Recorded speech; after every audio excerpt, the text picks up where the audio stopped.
Welcome to the 100th episode of Never Again Is Now, a podcast about anti-Semitism. I am Evelyn Marcus. And I am Phyllis Zimbler-Miller. For this special occasion of our 100th episode, we have invited a special guest, one of the most fearless fighters for the rights of the Jewish people and for Israel, Brooke Goldstein. She will discuss her upcoming book with us and her groundbreaking ideas about how we should fight anti-Semitism.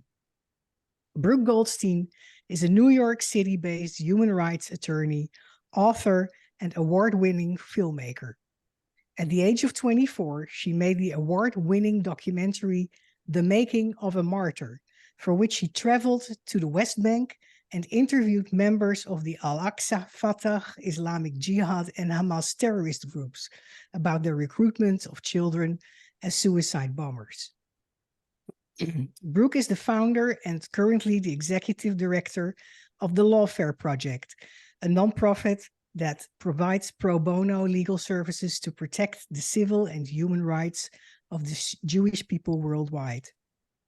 Brooke is a regular commentator on Fox News and has been featured in several media, including CNN.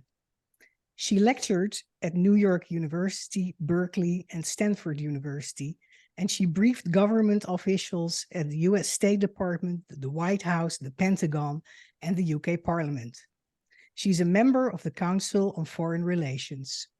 Her first book was a guide for journalists on how to report on Islamic extremism in an age of Islamist lawfare. In September, Brooke's second book will be released, titled End Jew Hatred, a Manual for Mobilization, in which she offers a groundbreaking strategy for ending Jew hatred globally. Brooke has received many awards for her courage and as a guardian of the Jewish people and the Jewish state. Brooke, you're the best person we could have wished for on our 100th episode. We're extremely honored to have you as our special guest. Welcome. Thank you so much for having me. I get to ask the first question today, and it's actually about courage, because you speak up against issues that most people are afraid to address, such as the use of Palestinian children as shields by the terrorists, and also how Islamists try to quench free speech by having lawsuits against supporting Islamic extremism. So where does your courage come from, where most others don't dare to tackle these subjects? So first, I just want to thank you both for having me on your podcast. What an honor it is to be on the 100th podcast. You know, I don't like when people use the word courage with me, because I don't see it as any sense of courage. I see it as a sense of responsibility. I just actually gave a speech at a FIDF event, a Friends of the IDF event, where my speech followed that of two soldiers who are much younger than me, who are risking their lives every day in the Jewish army to protect the Jewish state. And it is because of them that we are free and able to speak our minds both in the West and in Israel. So I don't see this as courage at all. It is a sense of responsibility. I'm a mother of 3 young children, and I just want them to live in a world where they do not have to experience the type of Jew hatred that I have experienced, that my ancestors have experienced. And that's really actually the premise of the movement, the End Jew Hatred movement, is that now is the time that in our lifetime we can finally deal with this virus of anti-Semitism, with this terrible scourge of Jew hatred that just keeps going up and down and ebbs and flows. I think we have the tools right now. We have the responsibility. You know, the truth is on our side. The law is on our side to utilize the same tactics that other minority rights movements have utilized for themselves, but for us. You mentioned also about accusations of Islamophobia when talking about, oh, there's something outside my window. I apologize for that noise. You know, talking about the things that other people haven't had the courage to talk about. I grew up as a great admirer of the US Constitution. I was born and raised in Canada. I'm actually a dual citizen because my mom is American. And I studied and am licensed to practice law in the United States. And we have the First Amendment, which guarantees the right to speak freely about all issues, no matter how offensive they are, but especially about important issues of national security. And after I made my movie, having had the experience that I had where I risked my life to expose human rights abuses. No, that was stupidity, actually. Naivete, I would say. I was 24 years old, as you mentioned before. Excuse me, I have a little bit of a cold. So I risked my life to expose human rights abuses happening against innocent Muslim children. And when I started speaking publicly about this issue, people started coming at me and accusing me of Islamophobia, when what I was doing is raising awareness about issues like female genital mutilation, like slavery practices throughout the Muslim world, like the recruitment and indoctrination of innocent Muslim children, specifically Palestinian children, towards violence. And I was called anti-Muslim or Islamophobic for risking my life to raise awareness about these issues. And if doing that is anti-Muslim, if advocating for the human rights of Muslim children is anti-Muslim and Muslim women, what then is pro-Muslim? And isn't that the bigotry of low expectations? So I've always felt the responsibility and the need to speak openly and freely about these issues. We live in a country where our free speech rights are guaranteed by the US Constitution, and we have a responsibility to do this. So that's what I've dedicated my career to doing. And you do have a little bit of a family history also about the Holocaust. Would you like to share that briefly? Because I think that must have also informed who you are. Absolutely. I think that we are all informed by the traumas, most recently the Holocaust, which has inflicted incredible intergenerational trauma on our people. I am the grandchild of Holocaust survivors. My grandmother survived 5 concentration and labor camps. My grandfather was a partisan fighter with Polish people. He was the commander of a Polish partisan unit. And I have spoken a lot, and I actually write about him and my grandmother a lot in my book. That's my maternal side. And then on my paternal side, they are survivors of also labor camps, the Gulag, and the siege of Leningrad. So my whole family went through devastation and war, and then miraculously immigrated to the United States and Canada, where they managed to raise healthy, beautiful, loving families, where we were instilled with the Jewish values. I was taught Zionism. I went to a Hebrew day school, and I'm incredibly blessed and lucky to have the family that I do, who are really supportive of my work. Great. Brooke, thank you for sharing that personal background. Your new book, End Jew Hatred, a manual for mobilization, will be launched in September. It was the #1 pre-order new release on Amazon under Jewish biographies. Why did you decide to write this book? And what is the main message of the book? This book is a product, I would think initially of a study that I commissioned, in 2020, when I saw that everybody was hashtagging Black Lives Matter. All my friends were joining this hashtag Me Too movement. Nobody was questioning what was going on, even though in the latter, people like Linda Sarsour and Tamika Mallory were leading this movement. They're both, anti-Semitic and anti-Israel and manipulating the women's rights issues for political purposes. They were hashtagging Black Lives Matter, even though we were seeing rioting in the streets and looting up and down Madison Avenue. And, even though the stances that were coming out were very anti-Israel. And I wanted to understand, why is it that when I would ask the same people who were so willing to get involved in these other social justice movements to get involved in the pro-Israel movement or to post something that's pro-Israel, they refused to do it. So I funded a study into the strategies, the tactics, the messaging, the motivations, the organization of all of these minority rights movements, from Black Lives Matter and the New Women's Movement, but also the End Asian Hate Movement, the LGBTQIA+ movement. We studied the Soviet Jewry movement, the Civil Rights Movement of the 50s and 60s. And I want to show what are the strategies and language, and tactics that these movements are using to their benefit that maybe we can learn from, that we can also use as a Jewish community. We are the oldest, most persecuted minority community in human history. And yet we still have not been able to achieve parity in the age of minority rights movements.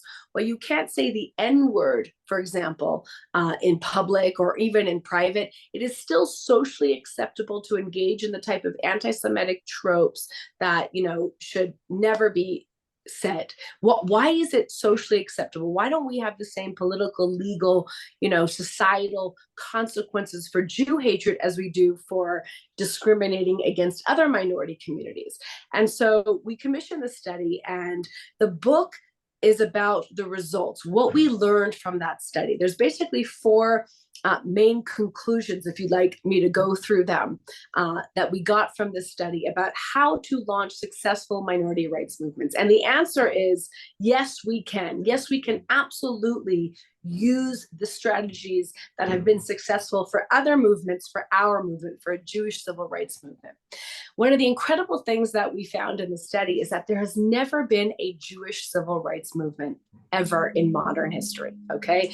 There's been the Soviet Jewry movement, which was about getting Jews out, right, of the Soviet Union and placing them elsewhere. There was the Zionist movement, which was started by Theodor Herzl, which was, again, a movement to get Jews out of where they're being persecuted and to establish the state of Israel where we can exercise sovereignty. There's been Jews for Black Lives Matter, Jews for women's rights, Jews for gay rights, Jews for Muslims' rights, but there's never been a Jews for Jews movement, which advocates that Jewish people as a minority community in the diaspora deserve equal protection under the law, deserve their civil rights under the law to be enforced equally. And so that was shocking to me because we have been so active in almost every minority rights movement. We were front and center, with Martin Luther King. We had, Rabbi Heschel, who was marching together. Lawyers, Jewish lawyers have gotten involved. And yet we've never organized for ourselves. So the main premise of this book is that the time is now for a Jewish civil rights movement that is separate and apart from any type of pro-Israel advocacy, because you don't have to be a Zionist and you don't have to move to Israel to have equal protection under the law here and now. And whatever is happening thousands of miles away in a foreign country has absolutely nothing to do with whether Jews have equal protection in the United States and elsewhere. And what we're seeing now, the modern forms of anti-Semitism, which is anti-Zionism, basically you project your hatred of a foreign government on somebody, on Jews, because of who they are, where they were born, the religion they practice, or the way they look. And you project your hatred on someone because of their characteristics, and you discriminate against them. So, for example, if I hate the way that China handled COVID, I can't turn around to a local Chinese American student and, say you're a dirty COVID spreader and discriminate against them. That would be bigotry. That would be racist. That would be disgusting. But right now, as what happened to my client, my former client, Jonathan Carton, because he was born in Israel, he was spat on and called a dirty Zionist baby killer. And that's okay, apparently, because you hate Israel so much, you can project your hatred on someone because they're Israeli or because they're Jewish. That is wrong. Just as it would be wrong for any other minority, it is wrong to do that for Jews. And the more we respond to anti-Jewish discrimination with pro-Israel advocacy, the more we feed into their ability to use this as an affirmative defense. Can you say that? Wait, say that again. I think that point is so important. Could you say it again?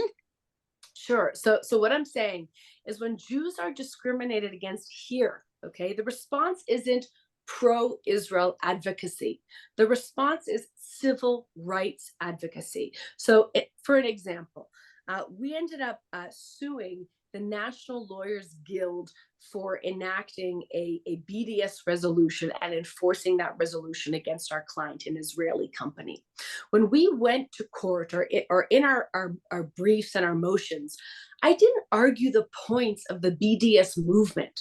I didn't have to argue that Israel is not an apartheid state, or Israel does not engage in an occupation, or Jews are indigenous to Judaism. How can we occupy? All I had to prove is that my client was treated differently because of a protected status, because of race, ethnicity, national origin, where they were born or where the company is incorporated, the color of their skin, the sexual orientation. These are protected categories. You can't discriminate against someone because they're a woman, or because they're gay, or because they have a different skin color, or because of where they're born. So the so-called BDS movement is unlawful commercial discrimination against somebody because of where they were born. Again, an example, if I'm angry at Iran for their failure to disarm, the nuclear disarmament issues, I can't then go around and put up a sign on my, storefront and say, no Iranians allowed.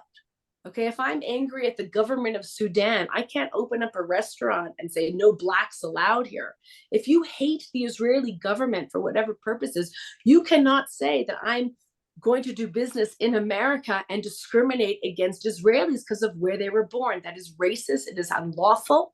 It is commercial discrimination, and it has to be dealt with as such. So you cannot respond to anti-Jewish discrimination with pro-Israel advocacy. You're giving them an affirmative defense to discriminate against you. You're giving them a reason to project their hatred on you because of your protected class.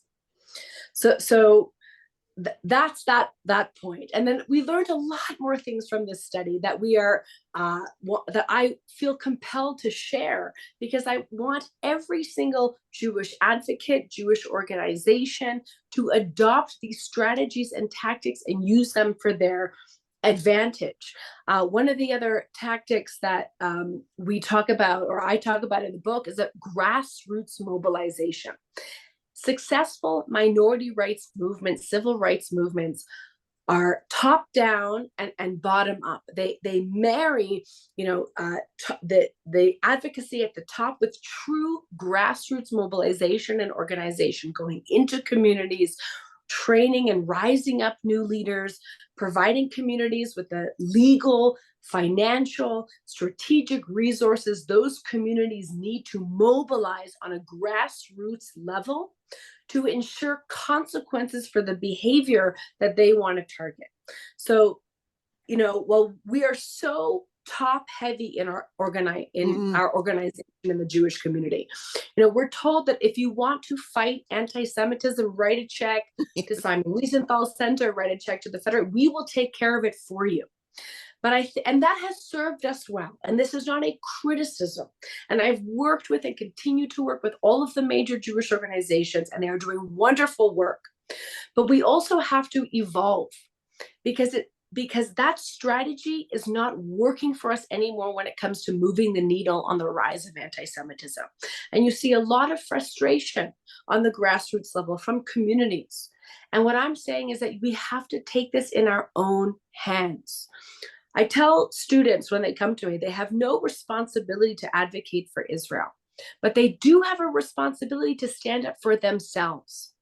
Every single Jewish person has a responsibility to engage in grassroots activism to ensure that they and their children have equal rights and their civil rights are protected in this country. We cannot rely on the US government, we cannot rely on the Israeli government, and we cannot rely on organizations to do the jobs alone.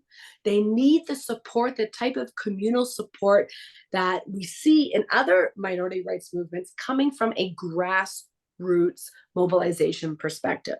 And then one of the other major lessons that we learned, also that I talk about a lot in my book, is that successful minority rights movements ensure consequences for bad behavior. Okay, so if you are in the hashtag #MeToo movement, they focused in on Harvey Weinstein. Harvey Weinstein is by no means the only male misogynist in the world. And the Me Too movement has not gotten rid of male misogyny, and the Black Lives Matter has not gotten rid of anti-Black racism. But what they have done is ensure that there are consequences, societal, legal, political, media consequences, economic consequences for engaging in behavior that is offensive to that community.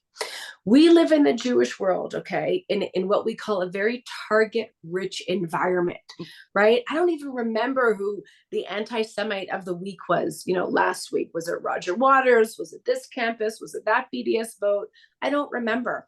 And our entire strategy is reactive. We're always reacting to what the other side is doing. We can't have a 1, 5, 10-year plan, especially campus groups, because their entire mandate is, Israeli apartheid week is coming up. How do we respond to that? Or, a BDS vote is coming up against Israel. How do we reply to that? We can't set our own agenda. So when you go on the offense, when you pick, a particular target and you say, this is wrong, and then you mobilize the resources of the community, you unify the community, you engage, you use the strategies and tactics that I talk about in my book, and you don't stop until you see that there are consequences for this particular issue, only then can you establish a precedent where people see, if I engage in this behavior, there's going to be a consequence to it. And then that will have a deterrent effect. But what the world is seeing is that they can engage in Jew hatred with no consequence, because next week somebody else is going to do the same thing and we're going to forget about them. We're going to lose focus and there will be no consequences for that. So we have to rejigger how we operate. And a lot of it also has to do with unifying the Jewish community, right? We operate in these silos. So if, God forbid, there is a Black person who's subjected to some form of police brutality or what have you in Queens, right? The next day, the NAACP, Al Sharpton, all of the organizations, the ACLU will be standing behind that person with a unified, singular message with particular calls to action, and they will be working together to ensure that there will be consequences for that behavior. But if a swastika, is drawn on a Jewish synagogue in Brooklyn, good luck. Good luck getting the Federation, the Conference of Presidents, Hillel, all of the organizations standing together with the same message, because we're siloed. We have big budgets run by CEOs who are answerable to their donors, who are answerable to their boards, who view themselves as operating in a zero-sum game where they're competing for donor money. Who's going to take credit? So we're not able to work together to formulate the strategies and plans on a massive communal level and focus our intention on particular incidents or persons where we want to see change, and not stop until that change is achieved in that particular area. So let me ask you, do you think the new White House policy is going to help in terms of getting more grassroots involvement, or is it going to be more of the same? Well, I'll speak in general. We in the Jewish community and also our allies, and I want to say, I full on support an initiative from a Biden administration, from any administration that raises awareness and focuses on anti-Semitism and is dedicated to combating that. The issue that was raised with this particular initiative is that it involved the Council on American Islamic Relations. It's like asking, a Nazi to define what Jew hatred is, right? The Council on American Islamic Relations was an unindicted co-conspirator in a major terror financing trial. They have too many former employees and people who are associated with them who are in jail for financing terror or for aiding and abetting material support for terror. They are the main proponents of this whole Islamophobia campaign to shut down free speech about issues of national security that are theologically motivated. They are not friends of the Jewish community. They are anti-American as far as I'm concerned. They're anti-free speech, and they're not the right partners for an initiative that is meant to be taken seriously on combating anti-Semitism. And we have to ask ourselves, and we have to also ask publicly these questions. Why is it that a group like Council on American Islamic Relations is brought in to deal with an issue of Jew hatred, of which I would argue they could be one of the main proponents of it in this country, in the United States. So that was a big shocker, and totally unnecessary and very hurtful to the Jewish community, because the Council on American Islamic Relations has come after many of my colleagues. It has come after me, trying to shut us down as we speak about issues of anti-Semitism. So that's number one. But I would emphasize that again, we as a community need to organize on a grassroots level to stand up for ourselves. We cannot rely on anybody to do this for us. We should support initiatives that are meant to help us. We should cooperate, but we have to take things in our own hands. And how to do that, I outline in my book. You have to organize yourself on a community level. You have to study the strategies and tactics that I outline in a book, and you have to zero in on the problems you see in your the problems you see in your community, and come up with plans to organize to ensure consequences for behaviors that target the Jewish community in a discriminatory way. So the onus is on us to mobilize. We are so late in the game, we know how to mobilize for others. All I'm saying is let's do it for ourselves as well. And Brooke, from, if I understand you well, you're saying that organizing is not something we can leave to our existing Jewish organizations. Is that correct? Well, it's something that we must do ourselves, but it's also we also must pressure our organizations who represent us, who survive off donations from the community, who have fiduciary duties to the Jewish community, to use tactics and strategies that are effective, to stop using strategies that have not worked for us, to seriously study how to effectively combat the issue, and to rejigger how they're doing it in a way that brings results. Because right now we are not seeing the results we need to see from these multi-million-dollar budgeted organizations. And it's not because they have bad intentions, it's because they're still using the same strategies that worked for us, 20 years ago. But it's 2023. Things have changed. They have to evolve. And evolving doesn't mean adopting progressive woke terminology. That's not what evolution is. That's going backwards.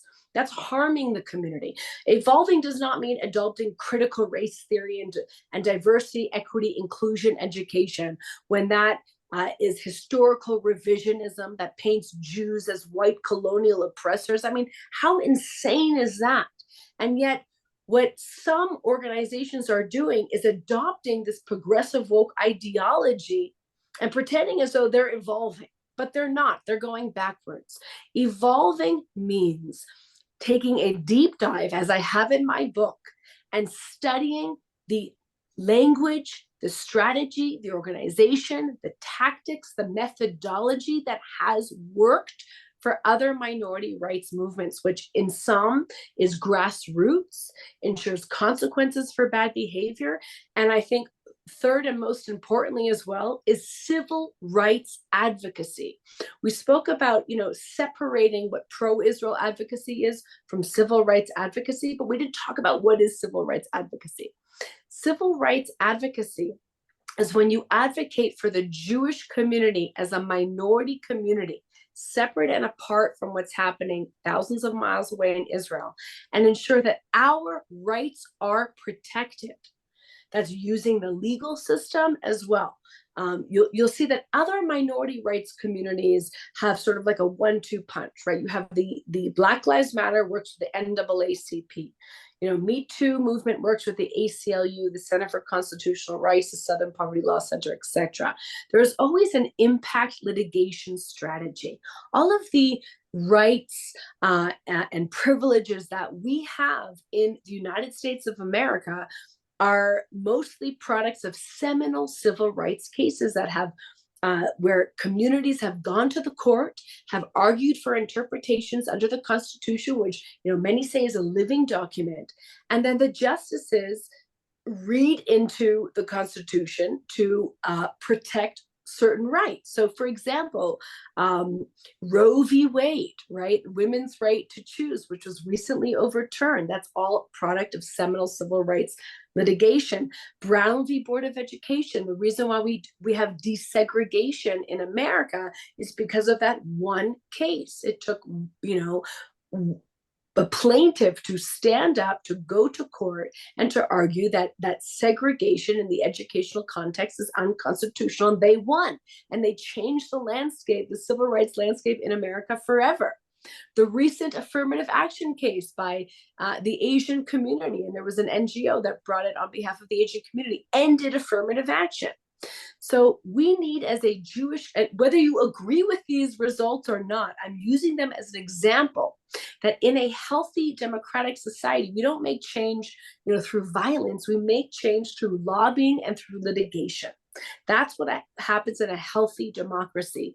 And so one of the arguments that I make in my book is something that I've practiced for the last 10 years, which is that the Jewish community must pair grassroots civil rights advocacy with impact litigation, bringing cases on behalf of Jewish communities and persons and companies that are unlawfully discriminated against to courts of law to ensure that those who do unlawfully discriminate against the community receive justice, and that there is a precedent set in law, and that there's a deterrent effect for people who want to engage in similar behavior. We have to use impact litigation.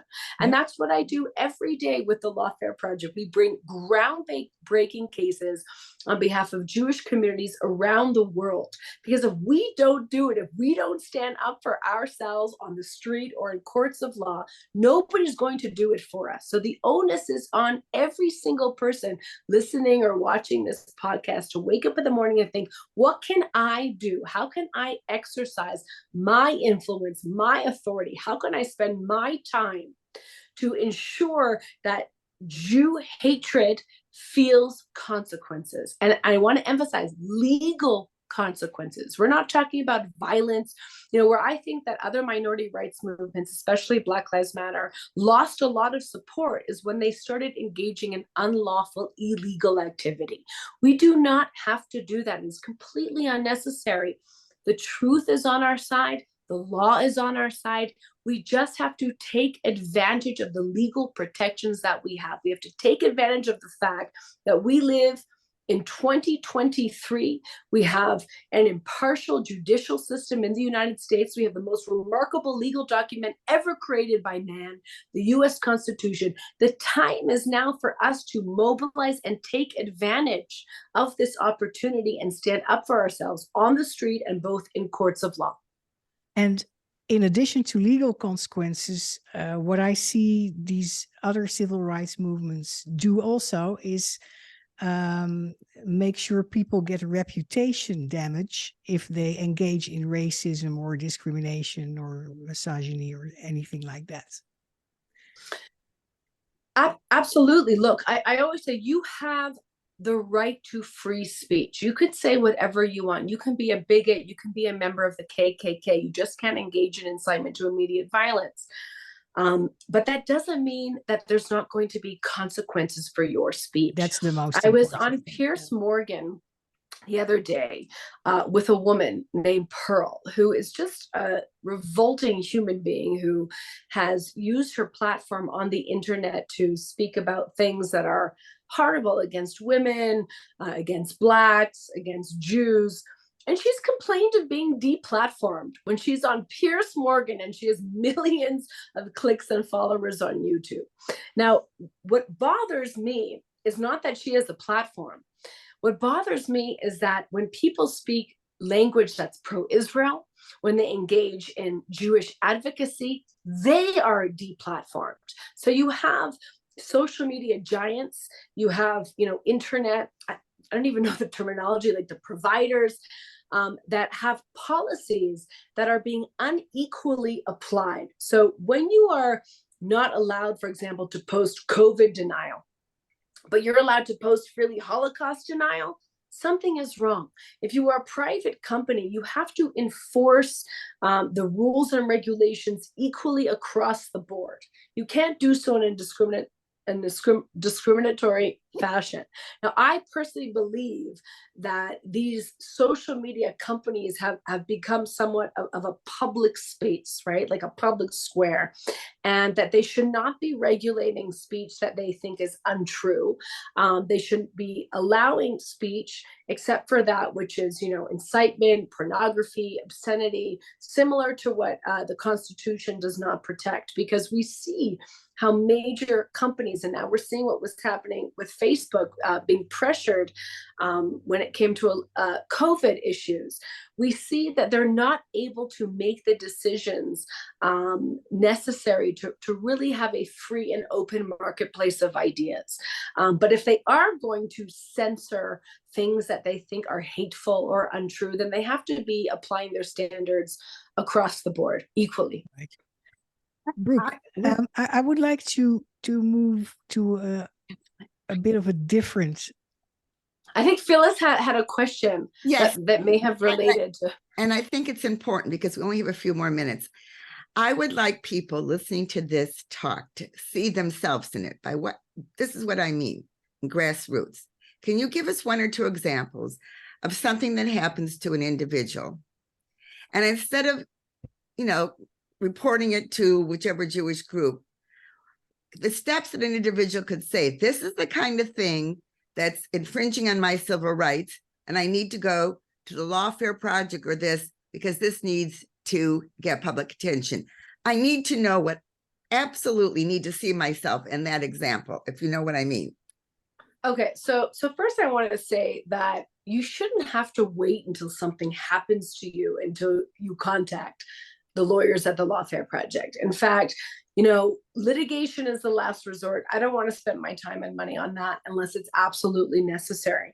But just like you're not going to build a house, without an architect, you shouldn't be a student on a U.S. college campus or an Israeli company, in the workplace environment without consulting with attorneys at every step of the way. And that's why we are here for you, even when there isn't a problem, because what we want to do is avoid problems. So, for example, we were working with a student group at a major U.S. college, and they were worried. They wanted to put on an event, and they were worried that it was going to get disrupted. Okay, so they didn't put on the event, get disrupted, and then come to us. They came to us before with their concerns.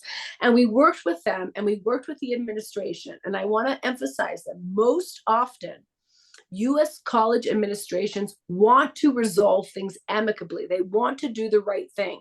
They're being faced with an enormous amount of pressure, from anti-Jewish, so-called pro-Palestinian advocates to do what they want. And they're loud and they're threatening. And from our side, they don't hear the same amount of loud advocacy, but they want to do the right thing. So we were contacted by this student group saying they want to put on an event. They're worried that it might get shut down. We worked with the school. We made sure that there were cameras at the event. We made sure that the school enforced its policy that anybody who would disrupt would be immediately removed and would be facing consequences. In fact, we worked with the school to have a small contract that anyone who attended the event had to sign, recognizing that if they disrupted the event, that they would have consequences from the university. They had to sign it. Prior to entering the event, they had to show their photo ID and other things like this. And we made sure that the security was there, and the event went off beautifully. So the moral, again, of the story is don't wait until something happens. Contact us to help you put on your event or engage in what you're doing, because there's nothing wrong with getting counsel, pro bono counsel, every step of the way. Number two, if something does happen to you, as you said, Phyllis, it's so important to know what your rights are. We have an incredible 2 pages that's available. I think it's on our website, and if not, I can send it to you, and you can upload a link when you have the podcast aired. that says, if then, if, you know, I'm treated differently because of my religion or because of my Zionist identity, then, you know, what type of laws that might violate. And every student should read this pamphlet so they understand what their rights are under Title VI of the Civil Rights Act, to have a campus environment free of hostility that targets you because of your identity. And Zionism is a part of your religious, ethnic, and cultural identity. When Jews are given political litmus tests in order to participate in federally funded or state funded activities, that is unlawful. If you are prevented from participating because of your Zionist identity, that is illegal. You should contact us right away. The issue is that, unfortunately, students are being discouraged to stand up for themselves. On some campuses, we have so-called Jewish student groups that don't act in the best interest of the Jewish students. They're actively working against their interests, which is unbelievably tragic. And also, you know, we're told that we're not victims, that we can't claim our victimhood status. Just be quiet, shut still, put your head down. You could be retaliated against. You're going to get a bad grade. You know, we need to educate our youth and empower them to have the courage to stand up for themselves when something happens to them. It is 2023. Nobody has a gun to our head. We have rights. We can assert them. We have every right to equal protection. We should not be ashamed to aggressively stand up for ourselves. I'll never forget when I first launched the Lawfare Project and we started engaging in legal actions. I got a call from the CEO of a major left-leaning Jewish organization, yelling and screaming at me, "You are too aggressive. Who do you think you are? We are negotiating behind closed doors." Yeah, for the last 10 years, you've been negotiating with them behind closed doors. Where is that getting you? You know, you're blowing things up. I couldn't, you know, I pictured myself, do you think a member of the Black community would call up the NAACP and say, you're too aggressively asserting the civil rights of the Black community? We have to shed that need to be quiet, to not make any noise, the fear of being retaliated against, that all this has to happen behind closed doors, that we can only rely on a CEO of a Jewish organization that hasn't been elected, that's not accountable to the Jewish community, to advocate for us. We shouldn't. We have to advocate for ourselves, and we have every single right to do that. So I think the Jewish community now is coming around. They see the power of impact litigation. They see the power of getting out on the street, engaging in protests, demanding consequences, being loud, being proud, stepping into your identity, demanding that people respect our differences, that we don't have to assimilate, we don't have to look like everybody else or talk like everybody else to be treated equally. We have to demand that we are respected based on our differences, and do so loudly and proudly and aggressively, because only then are we going to see results. We can't ask please, pretty please. We have to force people to respect us both in courts of law and elsewhere, and do so using lawful, peaceful methods. Thank you. That was exactly what I wanted to know. Now I visualize what I need to do. And I know that Evelyn has other questions, but we promised to keep this to a certain time limit. So we really have like 2 minutes left. So is there anything else you absolutely want to say before we thank you? I just want to thank you again for having me. Again, I want to plug my book. It's called End Jew Hatred, a Manual for Mobilization. It is an absolute must read for anybody who cares about Jew hatred and is sick and tired of reading books about anti-Semitism. This is not a book about anti-Semitism. This is a book about how to defeat Jew hatred and do so in our generation. When I was researching for this book, you know, again, I realized at that point that there has never been a book published in modern history that outlines the tactics, just like, you know, Saul Alinsky did his rules for radicals for his progressive community. So too is this book for the Jewish community. And again, I don't own these methods. I'm just sharing them. And I want everybody to adopt them as their own. And I want everybody also to look up the End Jew Hatred movement. It is the first Jewish civil rights movement in modern history. And if you believe in ending Jew hatred in your lifetime, you are part of the movement. You should be using the hashtag #EndJewHatred. And if you want to do something yourself and stop relying on others to fight the issue, but you want to be active and engage in mobilization for yourself and your children in your community, please go online to our website, start a chapter of the movement. We will provide you with as much support as we can. And I guarantee you that you will see success, because miracles happen. When Jews stand up for themselves, miracles happen. But when we don't stand up for ourselves, tragedy happens. You can say that again, but we have to end now, so we won't say it again, except to thank you so much, Brooke. This has been amazing. Thank you, Brooke. Thank you, Brooke, for your leadership, your vision.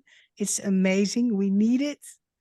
And with our podcast, we are trying to motivate and equip people and inspire people to speak up individually. And you provide so much strategy and vision that we all can use. So I would recommend everybody to buy your book as soon as it is released. I would say, Evelyn, what you said is so important, that don't underestimate the power of the individual. You may feel overwhelmed every day you open up your email inbox and there's all these examples of anti-Semitism happening, and you may feel powerless. You are not powerless. Look at our history, how history hinged on the actions of one person, whether it's Herzl, whether it's Golda Meir, okay, whether it's the activists that we have in Berlin, where 2 young Jewish activists ended up gathering over 450 people to protest Jew hatred in Germany. And then they ended up influencing the German parliamentary electoral debate. The story is in my book. I have so many examples of how it takes 1 or 2 people to make a difference. You have the power to make a difference. You just need to understand how to do it. What are the tactics and strategies to use? So please pick up or pre-order the book and contact us and be part of the End Jew Hatred movement. Thank you both for having me. Thank you. We thank our listeners. For those of you who want to know more about Evelyn, myself, and our show, you can go to the Never Again Is Now podcast on YouTube, Spotify, and Apple Podcasts. And as we end every single episode, we say, without putting yourself in physical danger, please speak up against anti-Semitism and all hate.